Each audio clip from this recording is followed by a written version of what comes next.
کیا دین صرف مولوی کا ہے یا مذہبی طبقے کا ہے؟ آپ تو پڑھو پی ایچ ڈی اور کرو نوکریاں اور کماؤ پیسے، ہے تو مذہبی طبقے میں تشدد۔ آپ دین سیکھیں، آپ نہ بنے متشدد۔ اللہ نے مولوی کی ذمہ داری لگائی ہوئی ہے، قرآن کا ٹھیکہ مولوی کا ہے، میرا ٹھیکہ ہے، آپ کا ٹھیکہ ہے، آپ کو بھی سوال کیا افلا یتدبرون القرآن، مجھے بھی کہا گیا ہے، مولوی کو نہیں کہا گیا۔ ہم نے مولوی پیدا کیا ہے۔ مجھ سے سوال کیا جائے گا کہ تم اگر متشدد ہے تم کیا کر رہے تھے اس وقت؟ کس نے کہا ہے قرآن پڑھانے کی ذمہ داری صرف مولوی کی ہے، جب قرآن پڑھنے کی ذمہ داری مولوی کی ہے؟ کس نے کہا ہے جب قرآن اللہ تعالیٰ کا رسول، جب قیامت کے دن پتہ ہے سب سے بڑی فرد جرم کون سی عائد ہوگی؟ رسول اللہ کی طرف سے۔ ہم تو شفاعت کی بات کرتے ہیں، رسول اللہ قرآن مہجورا، یہ میری امت ہے جس نے قرآن چھوڑ دیا۔ کوئی جواب دے گا وہاں؟ نکال دو مولوی کو، اس سے بڑے عالم بنو، اس سے بڑا قرآن سیکھو۔ ڈاکٹروں کے بارے میں تو سب کو پتا ہوتا ہے کہ اب ہر گھر کے اندر ایک بندہ ہوتا ہے، یار پیناڈول کھا تے فلانی کھا، ہر بندہ ایک ڈاکٹر بنا ہوتا ہے۔ اب مولوی کے پاس پوچھنے جنازے کی نماز پڑھنے کے لیے نہیں آتی، وہ مولوی سے جا کے پوچھ۔ لیکن پہلی بات ہے علم سب سے بڑی چیز ہے، اس کا کوئی نعم البدل ہی نہیں ہے۔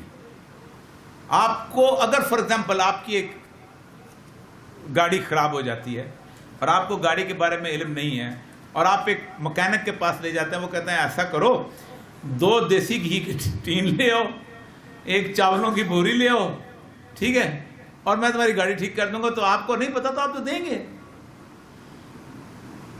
لیکن ہم دیتے ہیں، کالے بکرے بھی دیتے ہیں، اس کو آ کے سری بھی دیتے ہیں، اس کو سب کچھ دیتے ہیں۔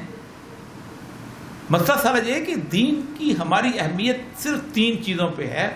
ہمارا وہ صبح اذان دے دے پیدا ہوتے ہی، ہمارا نکاح پڑھا دے، اور ہمارے جنازے کی دعا کر دے۔ اور اگر ہم کبھی مشکلات میں ہوں تو مولوی صاحب دعا کرو، مشکل ہے۔ جب ٹوٹ جاتے ہیں چاروں طرف سے تو پھر اس کے پاس آتے ہیں، کہتے ہیں اب نہیں، اب کچھ نہیں، کچھ دعا کریں، اور کچھ نہیں، کچھ تویز ہی دے دیں، یہ بچہ میرا بہت آوارہ ہو گیا، کچھ کریں، کچھ پڑھائی کی طرف لگ جائے۔ وہ بھی اس کی، میں نے حرم میں جا کے دیکھے 99% لوگ دنیا مانگ رہے ہوتے ہیں،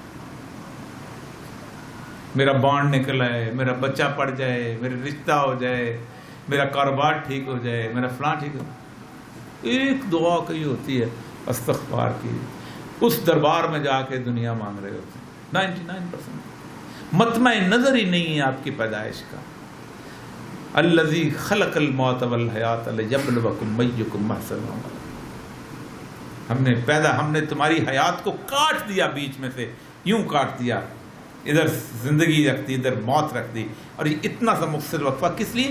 احسن عملا، کہ تم میں سے بہتر۔ اور اعمال احسن جو عمل ہے نا، جو پوچھ لیجیے گا، عمل صالح جو ہے نا، وہ اللہ دیکھیں، عمل 2 چیزیں رکھی ہیں۔ عمل صالحات کا لفظ استعمال کیا ہے۔ صالحات ہوتے ہیں تھوڑے سے عمل جو مٹھی میں آ جائے، ورنہ صالحہ آتا ہے عربی کے اندر، تھوڑے سے عمل۔ اور صالحات میں عبادت کی عبادت نہیں آتی، بہت سارے اور عمل ہیں جو نہیں ہم کرتے اللہ کو خوش کرنے کے لیے۔ عبادت تو اب کمال کی بات یہ ہے کہ نوکری آپ کر رہے ہوتے ہیں اور آپ کو فکر ہوتی ہے یار میری کوئی حاضری لگا دے، کل میں چلا جاؤں گا۔ اور جس بندے کی اتنی بڑی عبد کہتے ہیں بندگی کہتے ہیں غلامی، اس کی حاضری کی فکر نہیں ہوتی۔ آدھا گھنٹہ لگتا ہے پوری اس کے اندر صرف فرض پڑھ لیں حاضری لگانے کے بعد۔ لیکن کمال کی بات ہے نا کہ آپ ایک بندے کے ملازم ہیں، آپ، وہ بندہ آپ کو کہتا ہے جا پانی لے کے آ، آپ اس کے سامنے کھڑے ہو جاتے ہیں، ہاتھ باندھ کہتے ہیں آپ پانی لے کے، آپ پانی لے کے، آگے منہ پہ تھپڑ مارے گا، یار عجیب آدمی، میں اس کو کہتا ہوں یہ کام کریے نہیں کرتا۔ تو تصور حیات جو ہے وہ مذہب کا مختلف ہے۔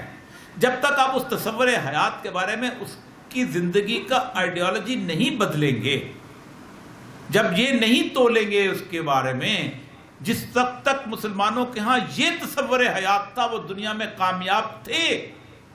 وَأَنْتُمُ الْأَعْلَوْنَ إِن كُنتُم مُؤْمِنِينَ، جب ان کو آپ کو پتہ ہے کہ 2 بڑی سلطنتیں تھیں، یہاں بیوروکریسی ختم ہوتی ہے۔ کس نے کیا تھا سوال؟